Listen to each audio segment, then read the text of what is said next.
Gilles fut arrêté, jeté en prison et torturé. Mais j'ai remis la confiance, j'ai confiance en Dieu, je me suis remis à prier. Le Seigneur vous veut à 100%.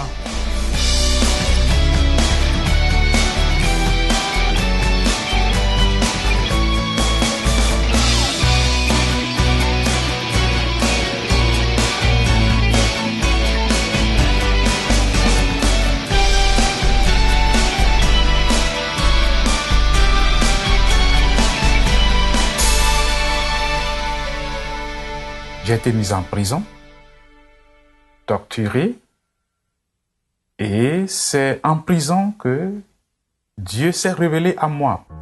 Gilles avait pourtant accepté le Seigneur Jésus-Christ dans son cœur. Né dans une famille chrétienne au Togo, il fréquentait l'église où il dirigeait même la chorale. Mais les événements politiques des années 90 allaient vraiment bouleverser la vie de Gilles. J'ai été accusé à tort d'avoir participé au renversement du régime dictatorial en place. À la suite de cette accusation, Gilles fut arrêté, jeté en prison et torturé. Vu toutes ces circonstances, Gilles se révolta contre le Seigneur. Je ne comprenais pas pourquoi Dieu peut laisser une telle situation se produire dans la vie de son enfant. Ce fut dans les ténèbres de cette prison que le Seigneur se manifesta à Gilles. Dans la nuit, j'ai entendu une voix qui me disait « Vous n'aurez point à combattre en cette affaire. » Et le matin, j'ai ouvert ma Bible et je suis tombé sur le même verset dans Chroniques, 2 Chroniques, chapitre 20. Et le Seigneur ne manqua pas à sa parole. Peu de temps après, Gilles fut libéré. Et j'ai été libéré, mis en résidence surveillée pendant près d'1 an. Et puis, j'ai fait des démarches pour quitter le pays parce que ma sécurité est menacée. Et c'est là que j'ai quitté Lomé, la capitale du Togo, pour arriver au Bénin et prendre l'avion là-bas pour arriver en Allemagne. Et en Allemagne, j'ai fait ma demande d'asile politique. Gilles trouva sa situation très difficile à supporter. Il commença à souffrir de dépression. J'étais dans une condition d'hébergement assez difficile. Et je n'avais pas de contact avec la communauté chrétienne. Parce que j'étais dans un village en Allemagne qui s'appelle Steinach. J'étais resté dans cette condition où je sentais la dépression. Et un petit matin, je me suis dit que je ne vais plus rester à Steinach, mourir physiquement, spirituellement. Alors, Gilles se dirigea vers la Belgique. Là, il déposa sa demande d'asile. Ma demande d'asile a reçu une réponse négative. Premièrement parce que je ne peux plus demander l'asile politique en Belgique, étant en procédure en Allemagne. Mais j'ai remis la confiance, j'ai confiance en Dieu, je me suis remis à prier et on m'a envoyé un magistrat qui devait m'interviewer. Et au cours des débats et à la suite, elle a donné une réponse, c'est une dame, elle a donné une réponse positive à ma demande. Gilles fut hébergé dans un foyer tout près du petit château. Une prière lui tenait particulièrement à cœur. Je disais à Dieu que ce qui m'est arrivé en Allemagne, je ne voudrais plus que ça m'arrive ici. Je voudrais avoir une communauté chrétienne avec laquelle je peux quand même grandir. À ce moment-là, Gilles aperçut un homme s'approcher de lui. Et à sa grande surprise, il m'a salué, il m'a demandé « Frère, est-ce que tu peux venir avec nous prier ensemble ?» Et on est allé dans un local tout près du petit château là, où on a prié ensemble, on a fait lecture biblique, on a fait petit débat.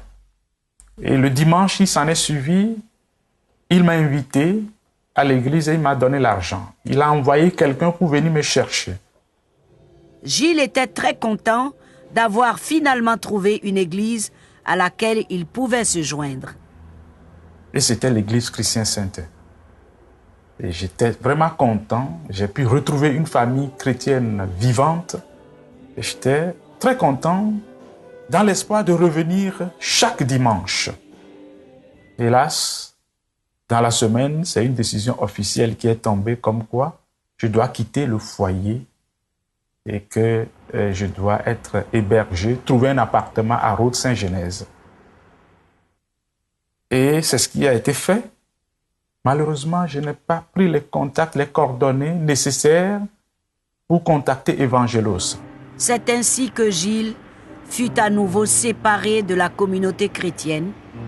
Un mois plus tard, alors qu'il se promenait, il aperçut à sa grande surprise un bâtiment avec une croix dessus. Alors j'étais allé là-bas pour demander ce que c'est, si c'est une église ou quoi. Et c'est ce qu'on m'a dit que c'est une église. On m'a donné les horaires de culte.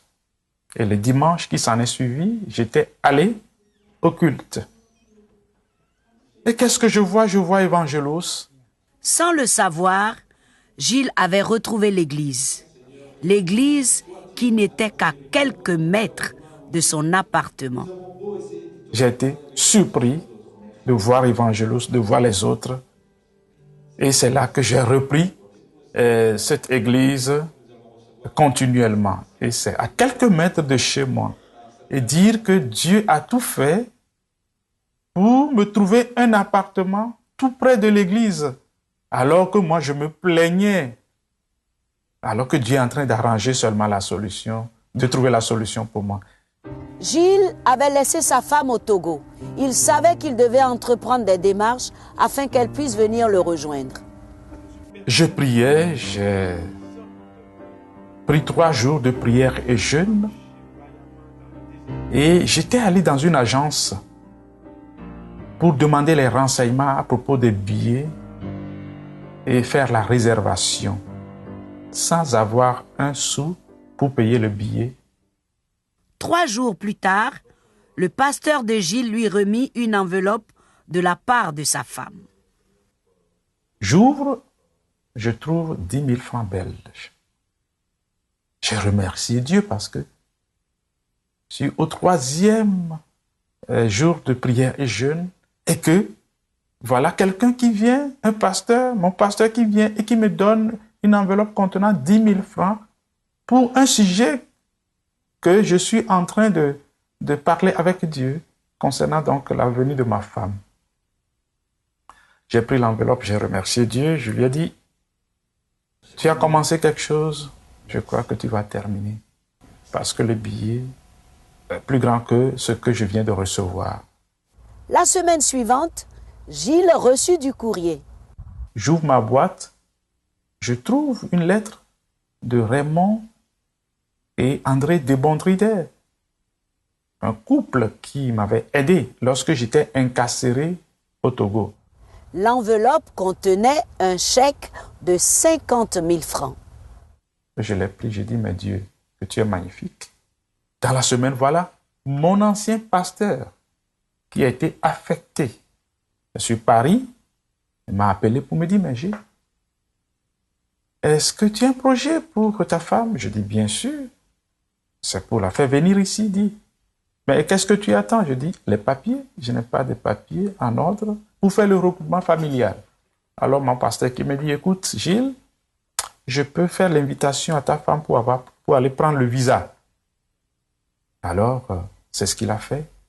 Et les choses se sont précipitées d'une façon extraordinaire. Ma femme a pu prendre le visa pour venir se joindre ici. Il restait encore la demande d'asile. En 1999, notre demande d'asile a été refusée. Définitivement. Dans les rapports d'Amnesty International, on parlait de Jules Gagli au lieu de Gilles Gagli, mon nom exact. Donc, les autorités disaient que ce n'est pas la même personne.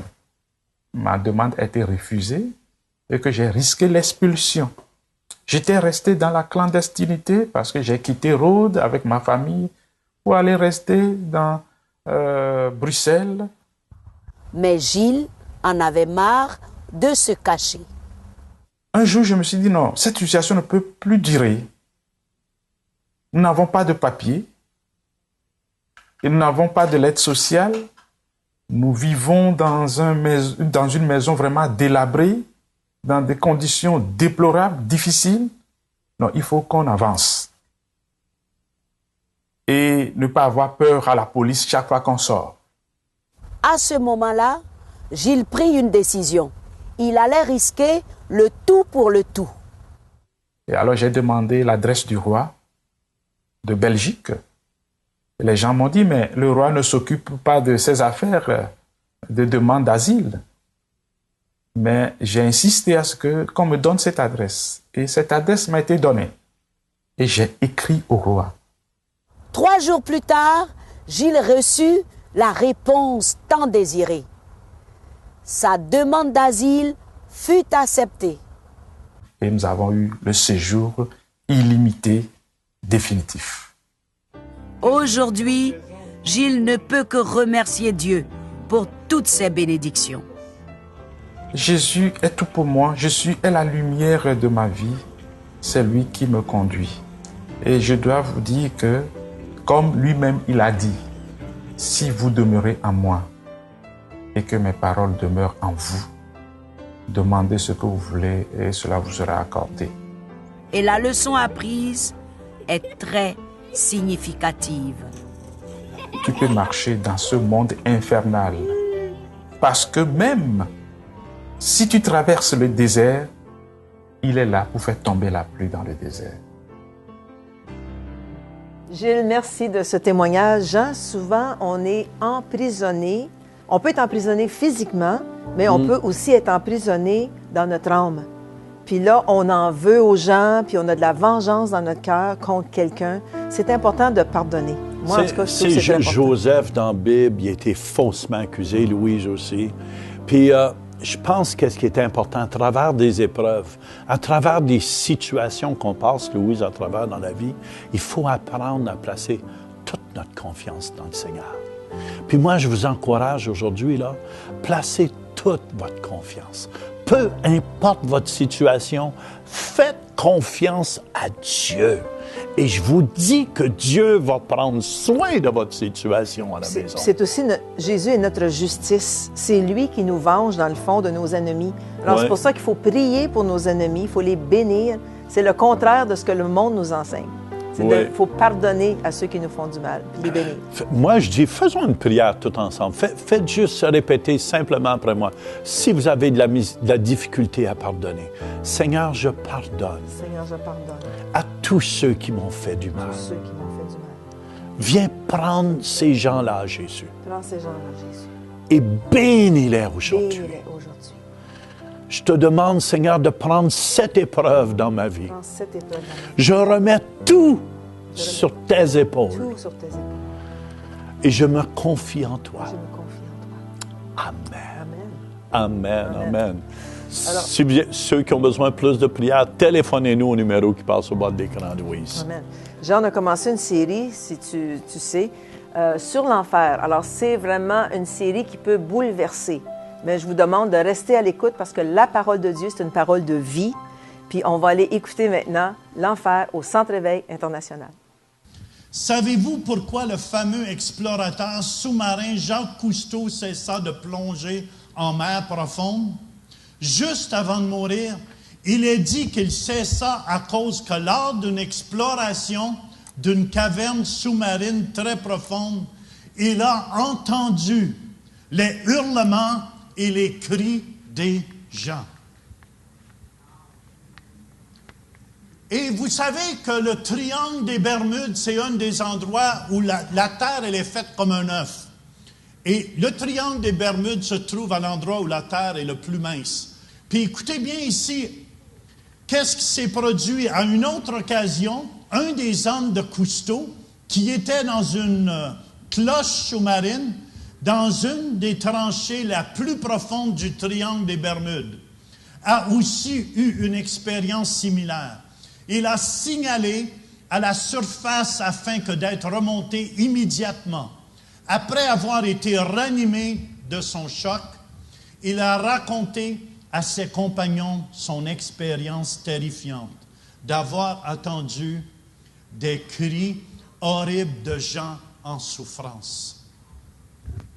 Écoutez bien, c'est une vérité, c'est pour ça que je vous l'amène. On ne peut pas juste jouer à l'église. Est-ce que vous me suivez? Il y a des gens qui pensent, on va à l'église dimanche. Écoutez, c'est plus que ça. Le Seigneur vous veut à 100%.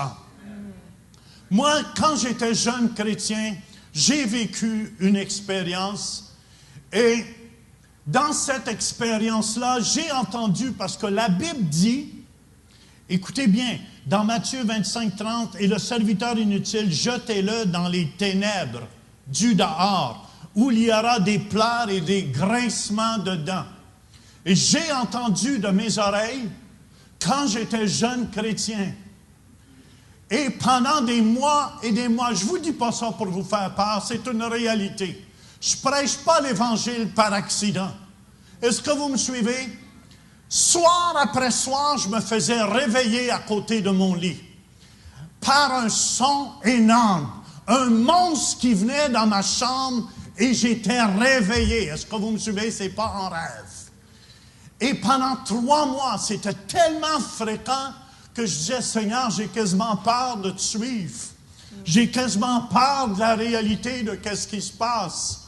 Et le dernier soir, je m'en souviendrai toujours que ça s'est produit dans ma chambre. Un monstre affreux qui prenait la place dans la chambre était là. Et quand c'est venu, la seule chose, c'est comme le chant de Liette chantait. Seigneur, me voici! Et Dieu, écoutez bien, c'est la vérité. Dieu m'a dit, Jean, tu vois comment près tu es de moi? C'est comme ça que je te veux près de moi. Je veux t'avoir près de moi. Puis aucune de ces puissances de l'ennemi va pouvoir te toucher. Et quand je suis revenu à moi-même, j'ai dit, Satan, au nom de Jésus-Christ, sors de ce lieu! Et il a commencé à crier comme si j'ai tout fait 25 personnes dans le dernier cri de mort. Et ma femme a entendu, même les gens dans le bâtiment l'ont entendu physiquement. Il a commencé à crier jusqu'à temps qu'il est parti vers le bord de la fenêtre. Puis il a commencé, puis s'est éloigné dans le bois. C'était loin, loin, puis ça sonne un peu comme ça, qu'est-ce que vous allez entendre. C'est ça que j'ai entendu dans ma chambre à coucher.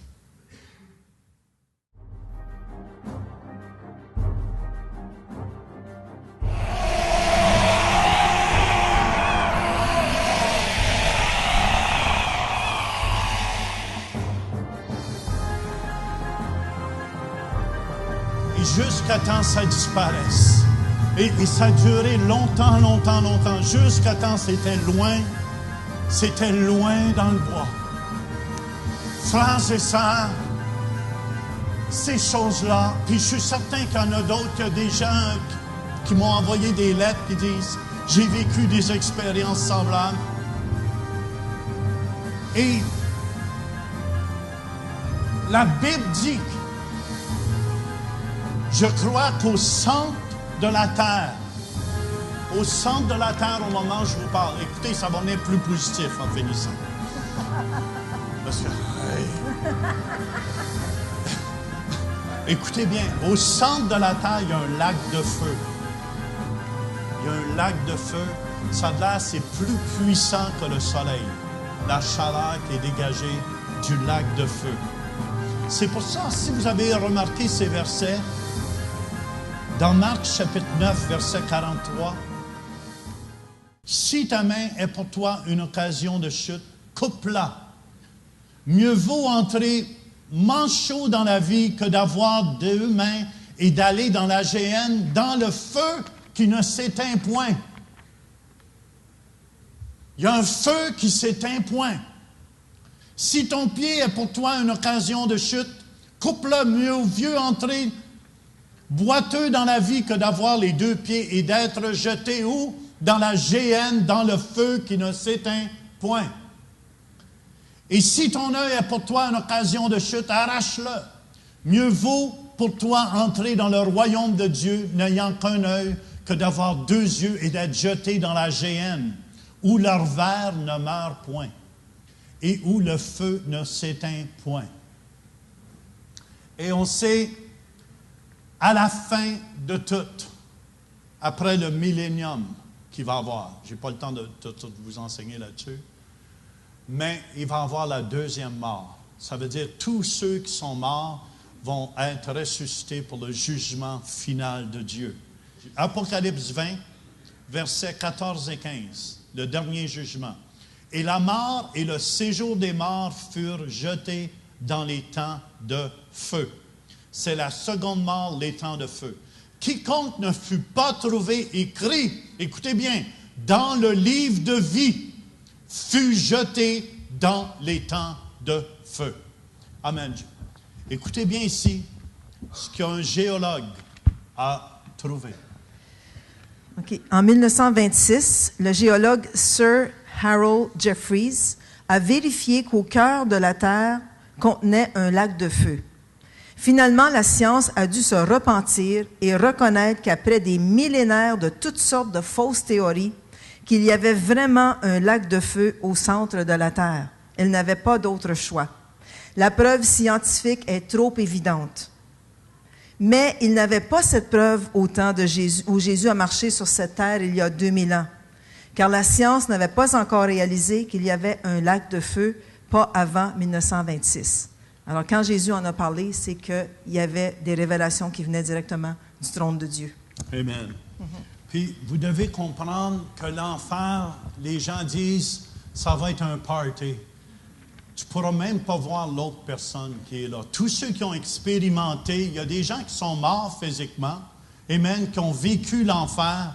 Je ne sais pas si vous connaissez, vous vous souvenez, Charles Talingano, qui était venu à notre église. Il est mort et il a été au ciel, puis il a été aussi en enfer. Et tous ceux qui ont vécu une expérience comme ça, ils revenaient traumatisés au complet. Quand tu vois ce qui se passe réellement, les gens se convertissent tout de suite. Croyez-le, quand tu vois qu'est-ce qui se passe de l'autre côté, les gens se convertissent.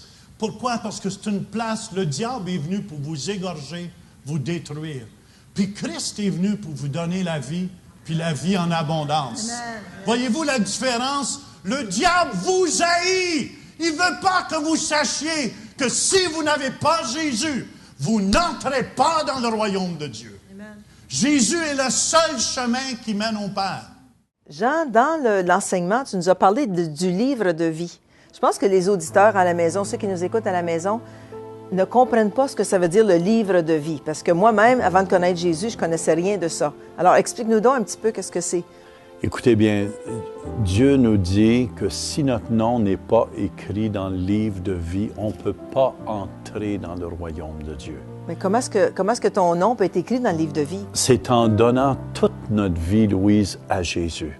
En acceptant ce que Jésus a fait sur la croix pour nous. Jésus est mort pour nos péchés. Il a versé son sang par amour. Et tout ce que nous avons à faire à la maison, là, c'est d'accepter cela et de dire, Jésus, je t'accepte dans mon cœur, dans ma vie. Et je te demande pardon pour tous mes péchés, Jésus. Amen. Et c'est de la façon que notre nom peut être écrit dans le livre de vie. Est-ce que votre nom est écrit dans le livre de vie? Si vous avez donné votre vie à Jésus, oui, votre nom est écrit. C'est important que les gens, si vous avez fait ce poste aujourd'hui, de nous écrire au centreéveil.com. On peut aller écrire un message ou téléphonez-nous au numéro qui passe au bas de l'écran pour témoigner que vous avez fait ce pas. C'est important de le témoigner. Puis si vous aimez l'émission aussi, Louis, on aimerait entendre parler de vous. On reçoit des emails de la France, de la Suisse, de l'Angleterre, de la Belgique, de partout dans le monde francophone. On reçoit des emails d'Afrique. Laissez-nous le savoir. Si vous aimez l'émission et si vous êtes avec nous, que le Seigneur vous bénisse. Hey, bonjour, vous êtes là pour notre rendez-vous hebdomadaire. Merci d'être là. Cette semaine, ce qu'on veut vous parler, c'est avant de débuter tout programme d'entraînement, il y a certaines choses qu'on voudrait vous conseiller. Ecclésiaste 10.10 mentionne la sagesse qu'il faut avoir lorsqu'on fait des efforts. Alors, avec la sagesse, on n'aura pas à redoubler d'efforts pour atteindre nos objectifs. J'aimerais vraiment amener à votre attention l'importance d'un examen médical fait par un médecin qualifié. Cet examen-là devrait vous dire à quel niveau vous êtes présentement et également, votre médecin devrait être capable de vous dire à quel niveau vous pouvez aller au niveau de l'entraînement physique. C'est important de comprendre que ce qu'on vous suggère aujourd'hui, ce n'est pas un régime, c'est un nouveau mode de vie. Alors, on est né de nouveau au niveau spirituel, mais également, on peut avoir une nouvelle naissance au niveau physique. Lorsque je parle d'un nouveau mode de vie, c'est qu'à partir d'aujourd'hui, en prenant une décision, c'est comme ça pour le restant de vos jours. Être en bonne condition physique et de vous alimenter adéquatement. L'autre chose que je veux vous parler, il y en a certains d'entre vous déjà qui ont commencé l'entraînement physique et qui pouvaient être rendus à un certain niveau, qu'on pourrait appeler un plateau.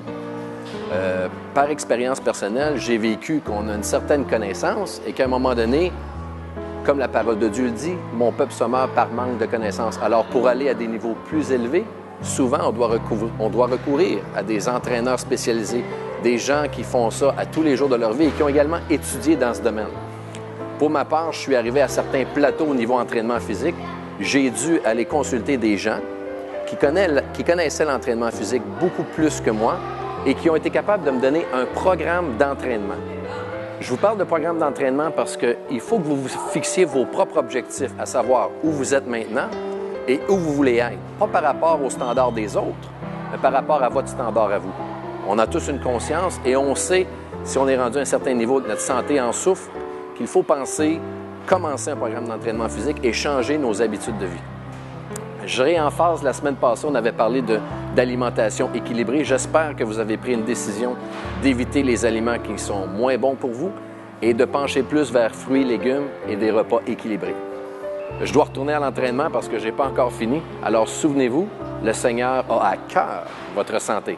Bonne semaine et on se revoit la semaine prochaine.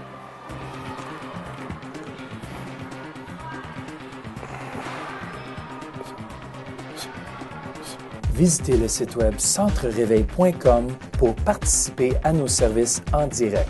Pour un don mensuel de 20 $ ou plus, devenez partenaire de l'émission Réveil et recevez le DVD du mois. Vous pouvez faire vos dons en ligne avec Visa et Mastercard ou un chèque par la poste. Et nous apprécions votre soutien. J'étais abattu, je buvais, je me droguais, rien n'allait. Mais où allez-vous passer l'éternité? On ne joue pas, frère, des jeux. Faut que les gens se réveillent! Que tout ce qu'on fait, qu'on le fasse pour la gloire de Dieu.